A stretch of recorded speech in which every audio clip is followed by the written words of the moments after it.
महिलाओं को इलेक्शन के समय 2100 रुपए का वादा किया गया था। इलेक्शन गया, वादा खत्म। 1500 रुपए जो कहा था वो भी अब तक देने में उनको विफलता मिल रही है। चेयरपर्सन सर, ये मैं पिछले भाषण में भी मैं बता चुकी हूँ। महाराष्ट्र में जो हर 100 रुपया टैक्स कलेक्ट होता है, महाराष्ट्र को जो वापस मिलता है करीब करीब सिर्फ 7 रुपए मिलता है। हमें इस बात का दुख नहीं है कि हमें सिर्फ 7 रुपए मिल रहे हैं वापस। जो 100 रुपए हम भेज रहे हैं, हमें 7 रुपए मिल रहे हैं। हमें खुशी इस बात की होती है कि महाराष्ट्र का एक बहुत इंपॉर्टेंट जो टैक्स कलेक्शन रेवेन्यू है, बाकी सारे राज्यों में भी विकास को लेकर प्रतिबद्ध हैं हम सब। पर अगर आज हम महाराष्ट्र की वास्तविक स्थिति बताएंगे तो हमें कहीं ना कहीं अब लगता है कि क्यों हमारे साथ बार बार ये अन्याय किया जाता है। पिछले साल 2000 से ज्यादा हमारे किसानों ने आत्महत्या की है, सिर्फ महाराष्ट्र में ही एक साल में। महिलाओं को इलेक्शन के समय 2100 रुपए का वादा किया गया था। इलेक्शन गया, वादा खत्म। 1500 रुपए जो कहा था वो भी अब तक देने में उनको विफलता मिल रही है। करीब 17% ऐसे लोग हैं जो बिलो पॉवर्टी लाइन हैं। 17% महाराष्ट्र में। अनएम्प्लॉयमेंट जो है 10% की दर से ऊपर है, और जो सैलरीड एम्प्लॉयज हैं वो भी घट गए हैं।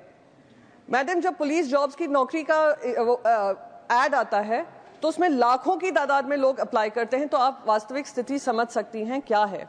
सी लेवल के जॉब्स भी जो हैं उसमें लाखों की संख्या में एप्लीकेशंस आते हैं। तो यहाँ पर जब बजट हर बार मेरा तो ये 5 साल हो गए पार्लियामेंट में, महाराष्ट्र को लेकर हमेशा महाराष्ट्र को बजट में दरकिनार किया जाता है। क्या महाराष्ट्र से दिक्कत है मुझे समझ में नहीं आता है। पर मैं आपका ध्यान एक इंपॉर्टेंट मुद्दे पे रखना चाहूंगी।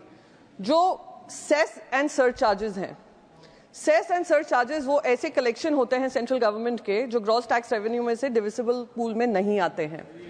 2010-11 में वो करीब कलेक्शन जो होता था 49,628 करोड़ था। वो 23-24 में 22-23 में 2.25 लाख करोड़ हो गया है, और वो हमारे डिविजिबल पूल में नहीं है। तो वो सिर्फ केंद्र सरकार ही उसको संभालती है और केंद्र सरकार खर्चा करती है। उसका जो शेयर था ग्रॉस टैक्स रेवेन्यू में 6.26% होता था पूरे ग्रॉस टैक्स रेवेन्यू में, बाकी सारा डिविजिबल पूल में जाता था। अब 14.5% हो गया है। 2020-21 में तो 20% तक भी चला गया था। इतना उनका टैक्स कलेक्शन होता है। खुद 15th फाइनेंस कमीशन ने इसके ऊपर कंसर्न जताया है। उन्होंने कहा है कि स्टेट्स को जो पैसा आता है उनके पास कम होता है, और उस वजह से ये जो सेस और सरचार्जेस बढ़ते जा रहे हैं उनका हिस्सा नहीं मिलता है। इस पे कंसर्न जताया है। सीएजी की रिपोर्ट ने मिस यूटिलाइजेशन भी कहा है सेस और सरचार्जेस को लेकर कि मिस यूटिलाइजेशन होता है, तो उसमें ट्रांसपेरेंसी नहीं है। मेरी बस एक ही मांग है कि सारे राज्यों के साथ इंसाफ होना चाहिए। ये जो सेस और सरचार्ज बढ़ते जा रहे हैं उस पर पाबंदी लगानी चाहिए। या तो रिस्ट्रिक्शंस लाएं, रैशनलाइजेशन लाएं, या उसको खत्म करें, और अगर खत्म नहीं कर सकते हैं तो उसको भी डिविजिबल पूल का एक हिस्सा बनाएं। बस इन्हीं शब्दों के साथ मैं अपनी बात खत्म करना चाहूंगी। जय हिंद, जय महाराष्ट्र। माननीय सदस्य श्री KR सुरेश रेड्डी, आपका टाइम 5 मिनट है। धन्यवाद ma'am. The finance bill is a grand finale for the budget session, ma'am.